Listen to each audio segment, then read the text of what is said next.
technology. It's the office worker of the future who may have to face not only a change of work style, but a change of workplace.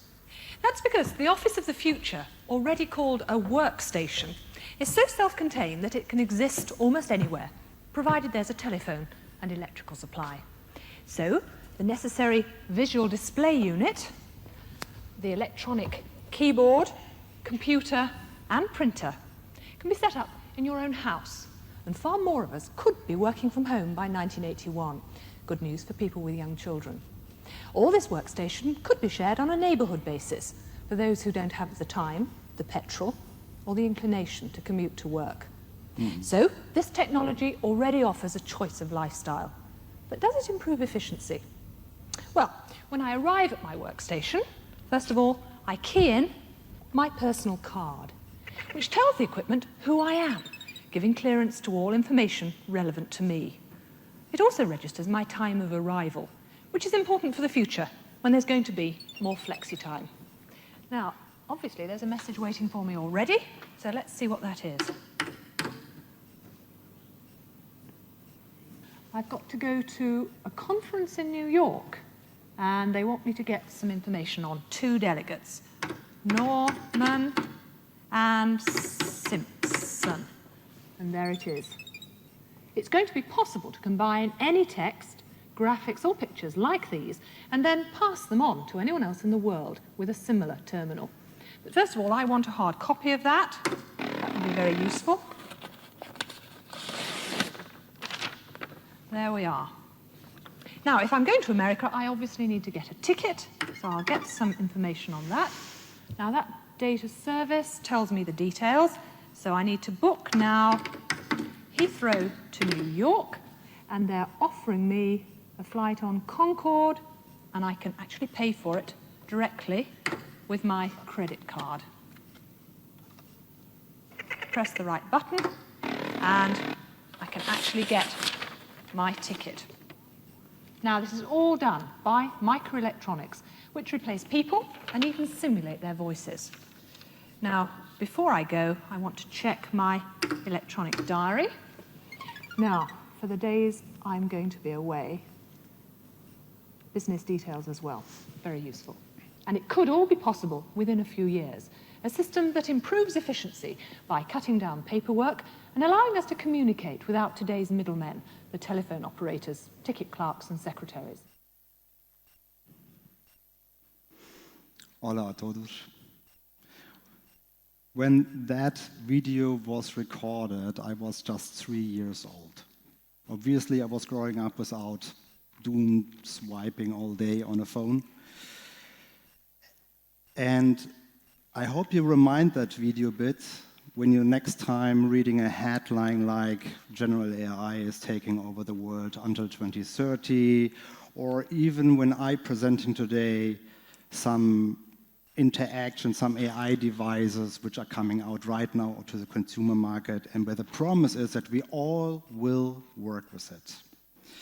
I want to talk with you about a topic that is, well, exciting, to me at least, and a little bit overwhelming and absolutely shaping our lives. Designing human AI experience. I'm Christian Kuhn, I'm 48 years old, and I have been working and teaching worldwide for the last 20 years in the field of user experience design. And ever since I asked myself the question, how is technology changing the user's behaviors and requirements? So for around 10 years, I have worked with conversational interfaces, with agents, chatbots, with assistants, companions. We find more words and terms for them, but also with augmented reality, virtual reality, and many other wearables and Internet of Things applications. And, of course, voice interfaces like Alexa and others. The passion for this work, to bridge human-centered needs to use technology, gave me the opportunities to work and teach all around Europe and Japan. In my role as a head of user experience and HAX, human AI experience. At Optimizer here in Porto, in Antas, we are creating for our Portuguese international clients, with our 90 employees, beautiful AI-driven applications. Of course, I have to say that my boss is sitting here. So, Optimizer is a specialized IT consultancy dedicated to humanize artificial intelligence. And we are supported by talents, with over 90 talents here in Portugal. And we have created over 1,000 successful projects in the last 25 years, which is quite a number. This talk, is based on our online course, which is starting next month at the Starter.io online academy. And in our research, based on many scientific papers, the resources from Google, Microsoft, GitLab, and many more, we found 6 principles which are repeating, and we have condensed to nudges, which I want to present you today with a lot of visual examples as well. But in the first part of this talk, I want to talk with you about human needs. That's the reason also I showed you the video, because actually I want to trick you to think and to use a different part of your beautiful brains. The whole day you've been focused on technology and how to develop technology. But now I need you to enter a different part of your mind. It's more about your memories, your imagination, your creativity, even so, empathy. But however, working and teaching in the field of human-machine interfaces for so many years, right now, I'm quite frustrated. Let's talk about the context, where and how we are actually interacting with AI applications at the moment and will do in the future. It's critical to understand that we are facing today some products which are giving us more a feeling like MS-DOS with improv skills. You know that frustration, that feeling when you try to coax a chatbot to understand you and to do actually what you want. What is not always happening. It's instead very overwhelming. And to be honest, kind of gaslighting often. And that's our mission here. So I have to thank my parents actually for their wisdom. When I was around about 12 years old, they tried to convince me to do a typewriter course. Of course, we didn't have a computer in this time at home, and insofar I didn't have any interest to use computers. But what my parents didn't know, that I was already interested in girls. So I was pretty keen to go to a typewriter course and being the only boy in the whole class. And in fact, learning typewriting was a big advantage for me when a couple of years later we had a home computer and I could start to code in BASIC and in other languages. But however, marketing was already ramping up, and I pretty early figured out that I want to be more like the guy with the Apple, to use graphical user interfaces. That was really my thing. And we have to face, for decades, we had a clear, beautiful upward trajectory how our systems developed. We started with brutal precision of command line interfaces, with a race of home computers for everyone. And then the liberation of graphical user interfaces, followed by the taps and swipes of mobile voice interfaces with Alexa, Siri, and more. And even headsets. Glasses with augmented reality, which gave us lightning-fast speech and muscle memory. And these are the places where we are right now, or will soon, interacting most with AI, probably. Fascinating is that this development stopped 2019. Supply chain was interrupted, and all the big announcement of companies to launch their AR headsets or glasses been wiped away. So here we have an internal study from Spotify from 2018-19, how we would or could use Spotify with such kind of headsets And Apple promised us a cool headset as well in 2019. And the users expected something like that. But what we got was that. But no worries. Meta was picking up the ball, and more material is leaking out, the new headsets coming to the market by Meta. They're costing around about $800, so still quite expensive. They're coming with an EMG wristband, so to interact also with taps, not only with voice. But this is how they imagine it will work.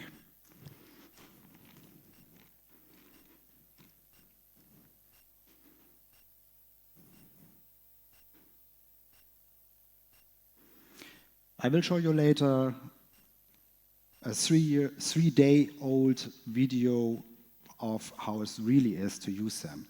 But to give you a little trajectory into the future, into the new future, just a couple of weeks ago, a company from San Francisco launched a video which created some kind of furore. It's called Alter Ego. It's telepathic interface. So you just think, and the AI is understanding. That does not mean that it understands what you overall think, what your subconscious thinks. It's really what you think and send on the way to your voice. However, it's non-invasive, and they dropped already an email just yesterday that they will announce in the next couple of days a new video with more technical details about that product. But see for yourself. What can we do with this? We all have moments when inspiration strikes and you want to save an idea before it slips away. You can now capture those instantly without lifting a finger in places and situations that would be awkward or inconvenient, like on the train. For example,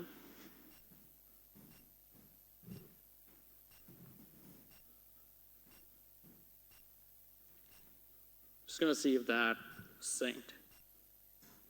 Oh yeah, awesome. Awesome. Alter Ego understood what I wanted to say and synced the note directly on my phone. Or maybe you need an answer to a question right away without disconnecting from the world.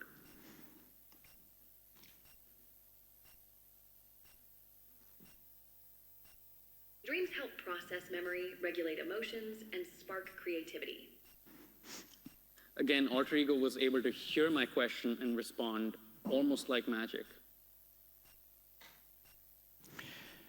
So, however, that's just one of these predictions, like the video I presented, which is over 40 years old. Almost overnight, we took a really surprising detour. We effectively speed ran back to command line. Except now, the command path gets moody. It really is an interface regression. Think about it. At least Bash, the old command line interpreter, it never hallucinated any non-existing scientific content or studies or fake resources or so. It feels like we are reinvented these older input methods and just dress them up in a chat window. We have come full circle in the interface design. We started with command lines, brutal precision, with zero ambiguity, then came GUIs, icons, windows, WYSIWYG, mobile broad taps, and swipes with muscle speed. And now, this. We are back to input types. And unfortunately, this is contradicting with the user expectations, which are evolving in a tandem with the advancements of technology standards. Companies such as Apple, Google, Amazon, Microsoft have shown how to use services, design, and technology to satisfy customer needs. In doing so, they have developed new standards, systematically analyzed customer wishes, and found ways to satisfy them with less effort and higher quality. And we have all been accustomed to receiving orders we have to place online on the next day. So, unfortunately, users do not compare you with your competition. They compare you only with the best. And the problem is also the input method.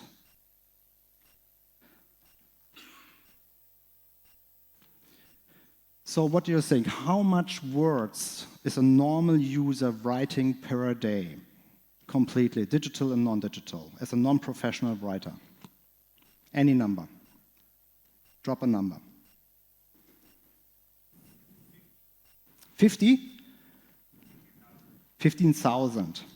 Okay? So it's around about 3,000 to 4,000 words a day, which we type or write. So how much words do we speak, gender neutral?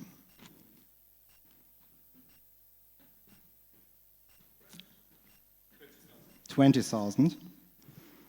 100,000. So it's around about 16,000 words a day. And here's the thing. 763 million people can't read or write worldwide. This is an actual number from 2022 from UNESCO. It means that adult persons cannot read or write a simple sentence in any language. Remarkable is that number is already 20 million people smaller as just 10 years ago. So we're making some progress. However, 763 million people cannot search for information, for education. They cannot buy online. They cannot do all these things. They have no access to the world we're living day by day. So it's easy to think that we might just have to talk. And it's remarkable how good voice interfaces developed in the last year, isn't it? We think it's much faster, for sure, but it has a high social friction, error risk, and privacy concerns, of course. And people hesitate still. So if you look into the input modes, speech round about 150 words per minute, typing 40 words per minute, but much more precise. But the king, the absolute winner of all input types, is still the good old touch. In other words, a button. Nothing is more precise, much faster, and much clearer. It's also more discreet, and it uses muscle memory speed. Okay, let me take it from here. AI avatars are on the rise, yes. But relax, they're not going to replace every button, menu, and tap in your life. Not yet. Not ever, probably. Instead, we're moving into a mixed world that blends stuff like voice, great when your hands are driving, cooking, or holding a coffee. Gestures, finally waving at the air does something besides confusing people. Normal screens, still here, just with secret AI superpowers. And yeah, avatars like me. We pop in when a face, tone, or a little charm actually helps. Or when we need to speak in a language that is not our native tongue. Ou quando precisamos falar numa língua que não é a nossa língua materna. Mataha, mugoyu de wa nai gengo de hanasu hitsuyou ga aru toki. When voice, gesture, and sensors all work together, you get these cool zero UI moments. No hunting for buttons. The right thing just appears like it read your mind. It didn't, probably. Here's how I see it. Natural language is a smoothie. Tasty, blended, awesome, but you can't really unmix it cleanly. Buttons are like a bento box. Neat, labeled, easy to scan in half a second. All right, I'm swapping out now. Human version coming up. Be kind. He is misspelling terms a lot. I mean a lot. He doesn't have an update button. Enjoy the rest.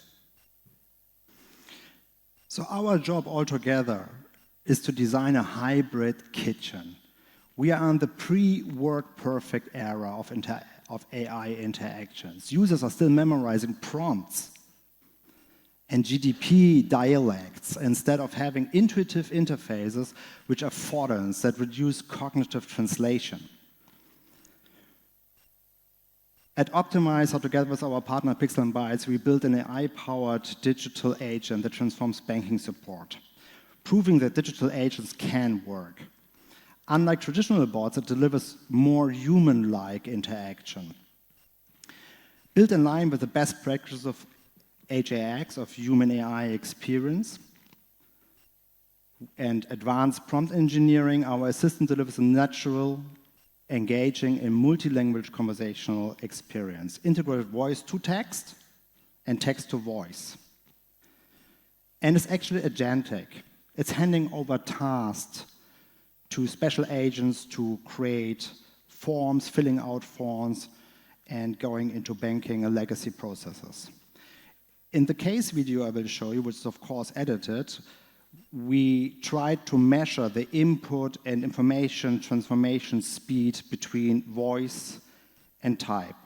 And by the way, the voice is cloned by a real person, a Norwegian employer of the bank, and you might can hear a little bit the Norwegian accent in English. Hi, my name is Magnus, and I am from Instabank. How can I assist you today? Hi Magnus, I need to create a free account. Do you have any options? Currently, Instabank offers a savings account called Spare Conto Plus, which has no minimum deposit requirement and provides competitive interest rates. You can open this account online by filling out a simple form and signing electronically with Bankit. Would you like more details on the application process or the account features?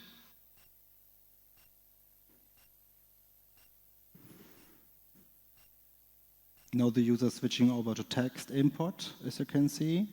Needs much more time, is not perfect, might be here and there a spelling error.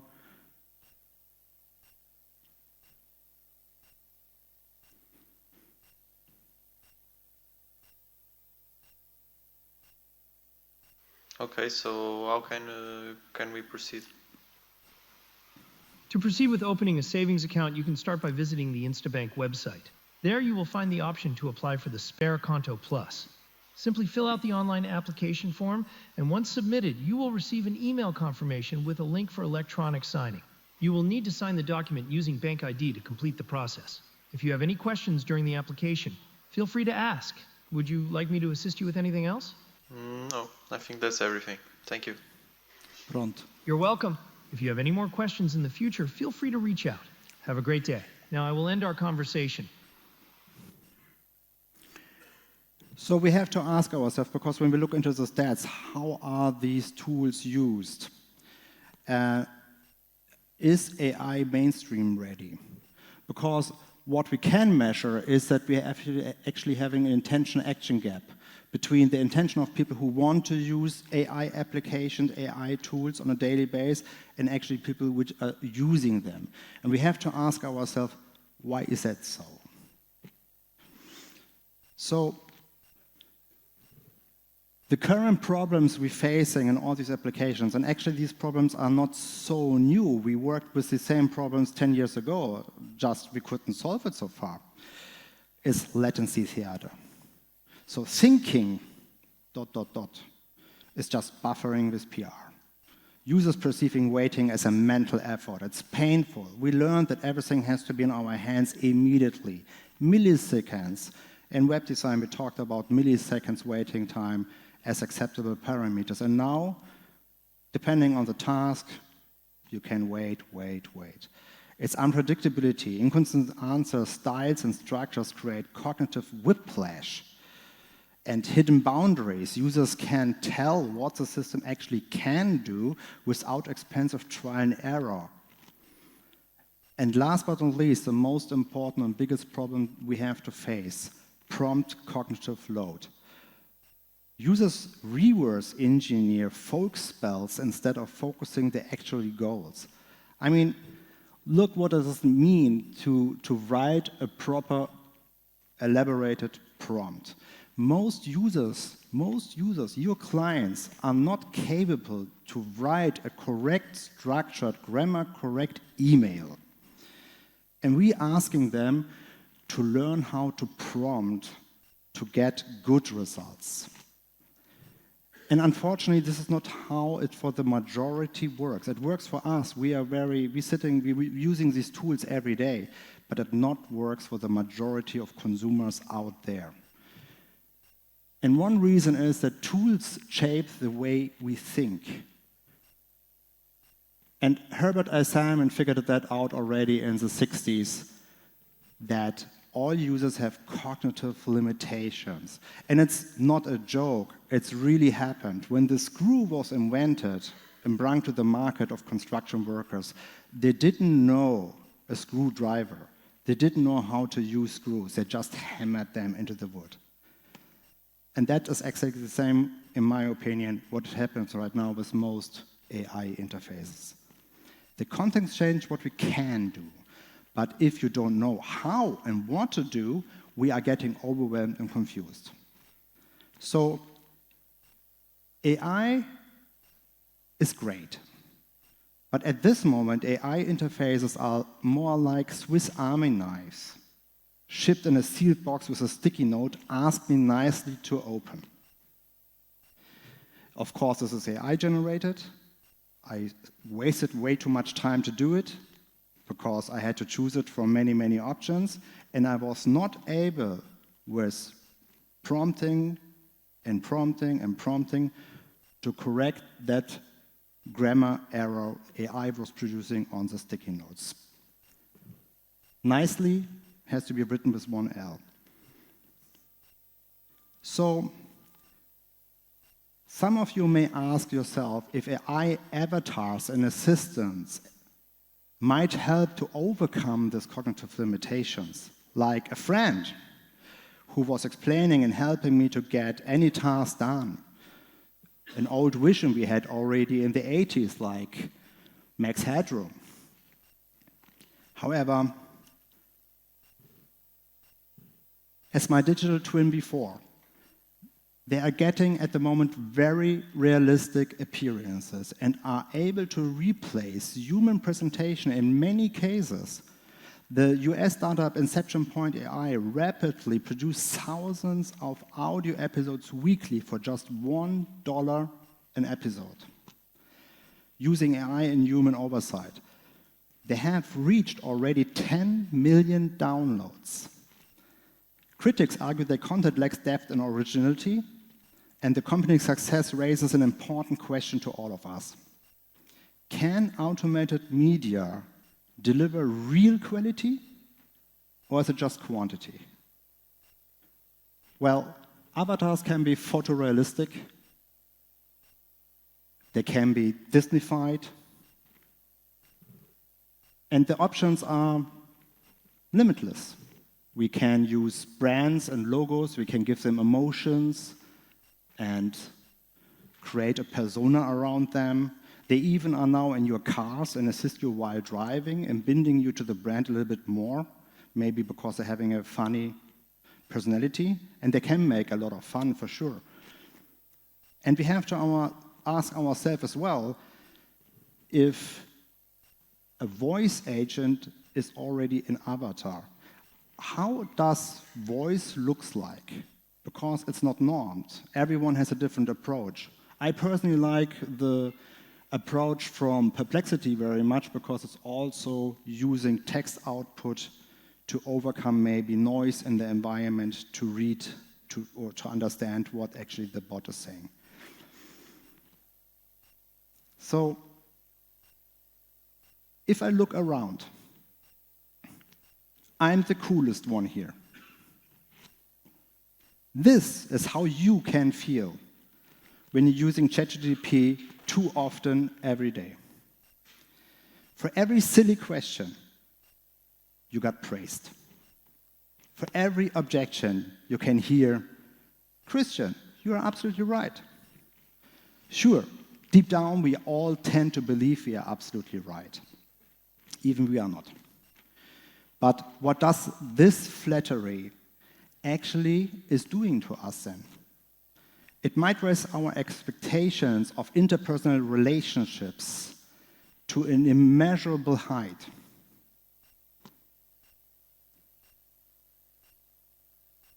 This week, my wife contradicted me in a discussion. I thought I had misheard. Just like that, without complimenting me first or confirming my statement? No, it's just kidding. Of course, I went back to my ChatGPT and continued my discussion with the ChatGPT. exactly these situations we will experience much more frequently because this technology is changing how people act and move and what they do. I mean, come on. The iPhone was able to do what generations of mothers be not successful with. Men sitting on the toilet. However, as human beings, we are all long for unconditional love. And we get tricked to believe that in the form of AI, we have finally found it. And last August, a Reuters survey revealed that 66% of all Americans surveyed are concerned that AI could displace human interpersonal connections. So, to avatar or not to avatar? Avatars bringing benefits, most for the creating presence and personality and making interactions feel natural. On the other side, we have risks like the uncanny valley effect, that unconscious feeling in your guts that something is wrong here. And it's like a natural instinct that we are rejecting artificial avatars quite often when we are identifying them as fake or as synthetic. By the way, 55% of all asked users in the latest survey last week can differentiate an artificial voice, AI-generated voice, and a human real voice. So, my pledge here is use avatars thoughtfully as a communication tool, not as a deceptive substitute. Make it helpful before you make it handsome.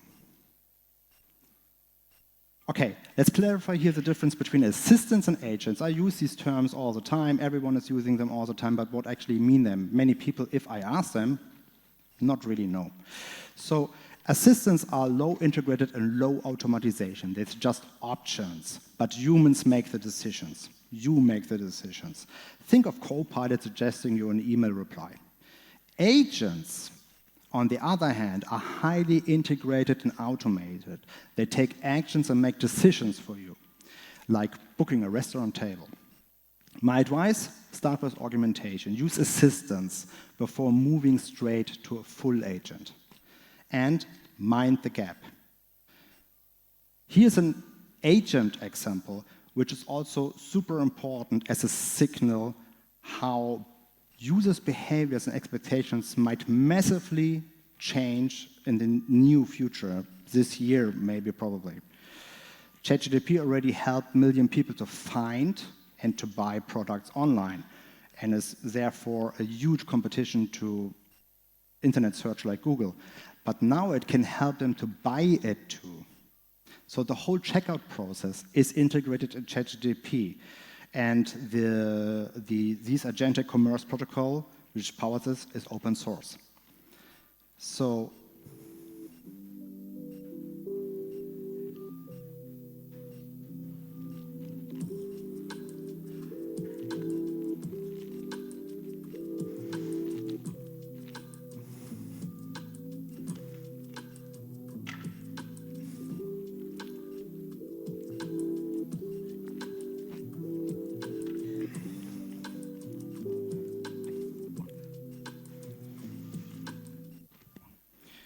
the impact might be massive and can be massive, because when users have successfully, without any error or problem, had done this user journey to search in your GDP, find something, and buy it, why should they open any kind of mobile application to buy anything? Why they should go on the website? They will stay in the GDP. So, massive signal. So let's come back to the foundations. What is actually human AI experience design? It's a design approach focused on creating meaningful interactions between humans and artificial intelligence systems. It prioritizes human needs while leveraging AI capabilities to enhance user experience. And these design principles ensure that AI serves as a tool to extend human capabilities, rather than replacing them. And it's maintaining the human element and technology advancements. So there are 3 major frameworks and toolkits I like to recommend. There's more content outside. Also, Apple has content which I'm not presenting here.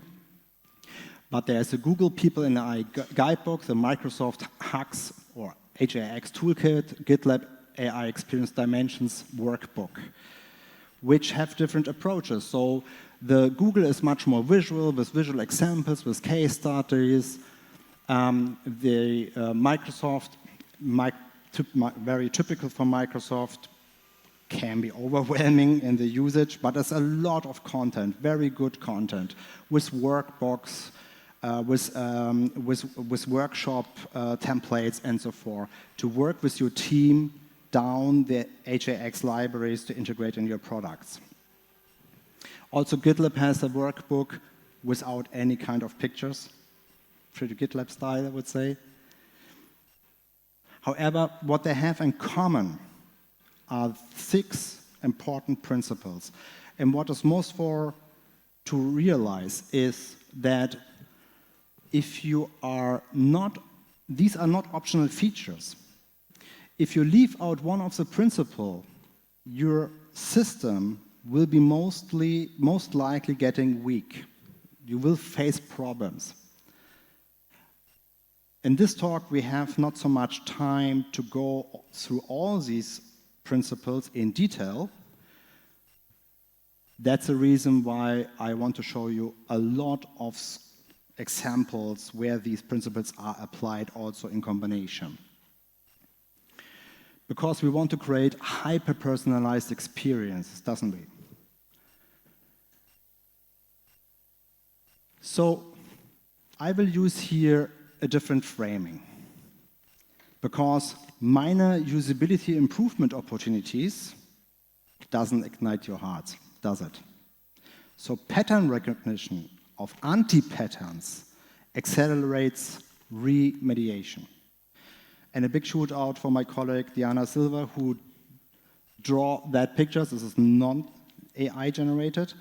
And the whole 7 deadly sins of HAX are based on the Rational Labs content from 2 months ago, which I remixed, let's say. So let's start with the first sin, mediocrity. Don't overpromise and undercalibrate. Don't promise a Michelin star experience and deliver then a vending machine sandwich, right? But if you look to the latest reports, then we see that AI integration in workplaces has not improved productivity, with 95% of companies reporting no revenue growth at all. And Stanford researchers identified work slop, low-quality AI-generated work that creates more work for co-workers. And you might have already this experience with your own colleagues as well. Employees report frustrations with correcting and redoing AI-generated tasks, wasting time and resources. And if you look into that analysis from NewsGuard, which created an audit, then it's quite shockingly when we see how much worse the situation gets with the output. This analyses have revealed a consistent weak spot of LLMs. Their leading chatbots regularly repeat fabricated narratives pushed by state-affiliated propaganda networks, disguised as legitimate local news or content and studies. And, you know, Perplexity was my favorite tool last year, and it's often still, but now I see that there's a lot of false output, and that is confusing me, and it's undermining the trust in it. Actually, Claude is the only one who kept his constant quality. And if you use the API of one of these LLMs, be careful to mitigate the outputs. So the problem is overblown claims and variable output. It creates cognitive whiplash. Who was using Duet in his first phase? Google Duet in Google Docs. Any experiences here? So, as this Reddit post is stating, it was awful. It was completely senseless, a little bit like in Google Slides. The AI agent was producing a totally nonsense content. Or maybe glue on your pizza. Another famous example for false output just from a couple of months ago. Garbage in, garbage out. You know the problem, right? AI doesn't think, it predicts pattern based on data. If the data includes Reddit posts or misinformation forum answers, you eventually get eat glue. So I showed you the example of Meta's AI glasses, and here we have a post from just, what was it? The 2nd of October, 5 days ago. He's very excited, he is an early adopter, he loves this technology, but even he is admitting that aside from one bug of walking backwards and Meta AI mishearing a different address, it has successfully guided me to several locations. Solid connection and so forth. However, this is, in my opinion, already mediocrity. A little bit like also what we had with Siri lately, right? A big announcement of there will be AI-powered Siri coming out, and then big disappointment because it does not understand you correctly and cannot really help you. The solution: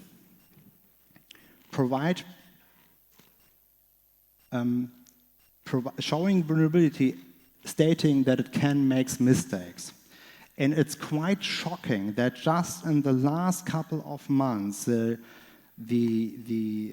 communication of disclaimers disappeared, especially with medical content.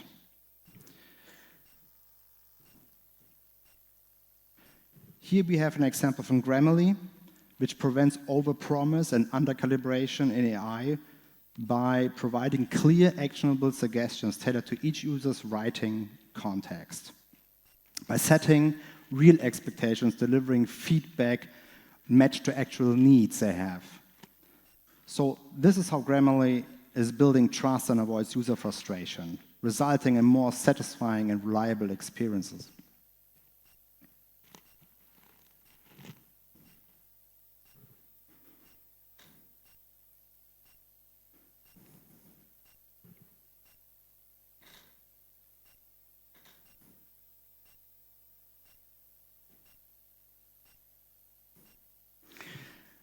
Another example is mixed-palette generative AI, which empowers anyone in an organization to access and analyze product data without needing SQL skills. A little bit like with prompting.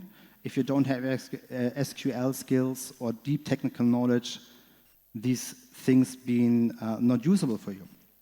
It easily can create even charts to put on a dashboard to create your own analytics dashboard. And what comes here in place is actually the IKEA effect. The IKEA effect, in a nutshell, the IKEA effect is a cognitive bias that describes consumers' tendency to value something more if they have made it themselves. This is why brands often use the IKEA effect to have customizations to their final products, as they help the consumers to relate it to more and therefore appending to it with more value. So involve the user in the creative process. Don't just deliver a finished product. Make them a partner in co-creation. Let's go over to the second sin, gluttony. Offering 18 generation modes is a cognitive tax. It's absolutely choice overload, outsourcing product strategies to the users. This is not really helpful, what we're having at the moment. Claude, which I quite like, has it solved much.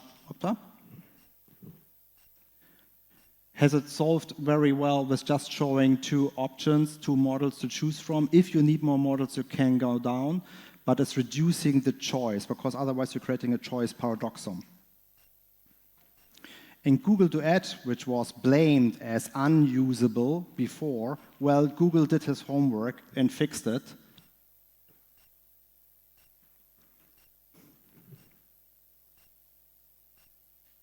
And now they are actually a strong example of preventing choice overload in AI. And yes, it is helpful.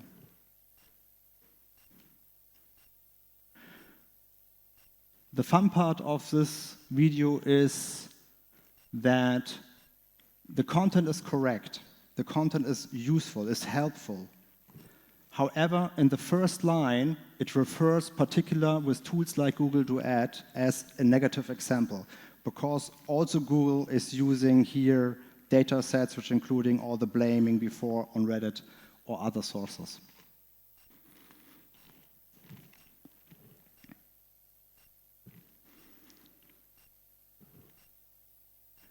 Another example is perplexity, which prevents choice overload.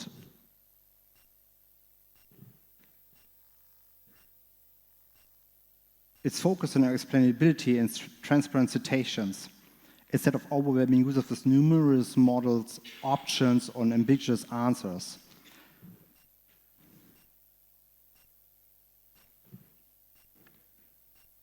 By prioritizing explainability and reliable citations, Perplexity streamlines the decision-making process and enhances user confidence in AI outputs.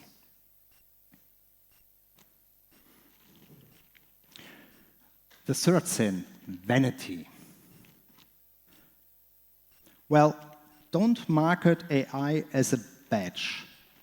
Tie your messaging to the outcomes it delivers. Excessive AI branding versus the actual benefits. Like 2017 already tried by LG with a smart refrigerator including Alexa voice interfaces, or Samsung AI washing. Yeah, hassle-free wash with the advanced AI wash whatsoever. People just want to have clean clothes. AI on Instagram search bar feels tackled on with no clear promise of value. People really don't know what to use it, how to use it, why to use it. Users never paid for cloud for a service. They paid for not losing files, does they? Now with AI, the new fat-free sticker is AI. A solution is to phrase the benefits in the right way, like how much time can a user save by using your applications, your AI product?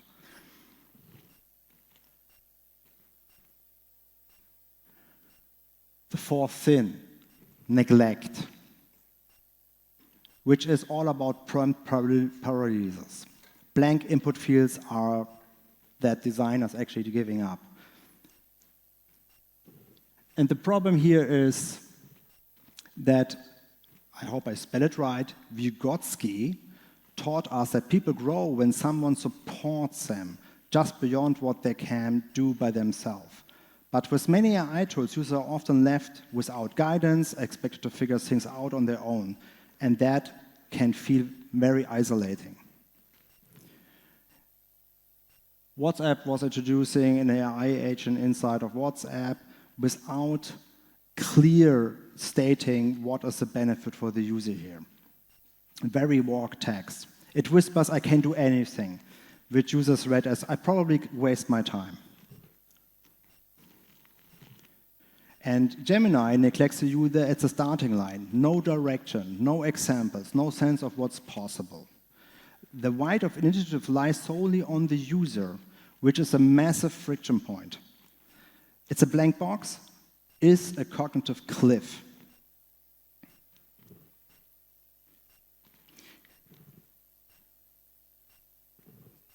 ClickUp users have an interactive walkthrough to guide the users through new features, and is giving them recent task templates, micro examples, and clear outcomes.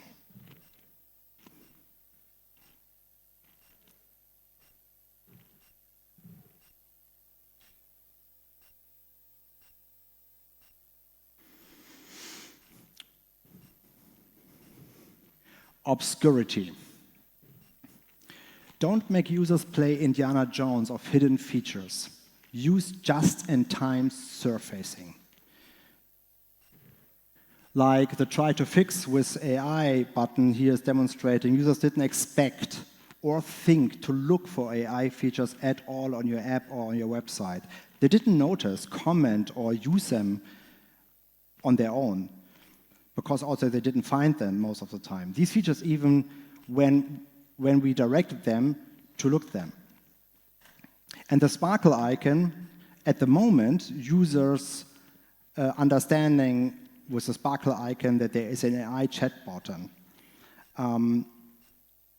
And this sparkle icon has to float on the bottom right side of the website or on the application. However, the sparkle icon is overused everywhere on many buttons and applications to suggest that, hey, we have AI as well. And in this example from Copilot, why should a user understand that if he clicks on quick, that he can choose a different model? And did you heard about Rufus? Did you try out Rufus? Users shouldn't need a community forum to learn features exist. If power users run workshops to claim basics, then you shipped a puzzle.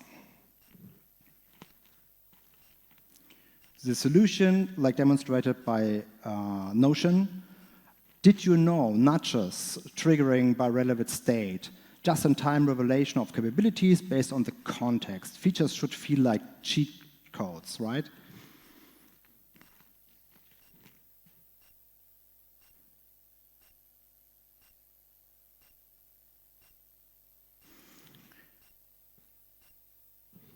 And there's anticipated suggestions. The best experience I can observe in all the user tests I have conducted in the last years is that when the anticipated suggestion of the interface is hitting the need of the user, he most likely will click on it instead of using input or voice. So here we have an example developed with Optimizer for a digital-first company, which is incorporating, it's providing a one-stop shop solution to start and manage corporations in the United Emirates, where we applied these HAX principles to prevent actually the user to type more as necessary. So we are anticipating the buttons, which is a logical consequence of the context the user is in. And this is reducing a lot of cognitive load for the user and feels for him much easier and comfortable to go through that 7-step process from start to checkout.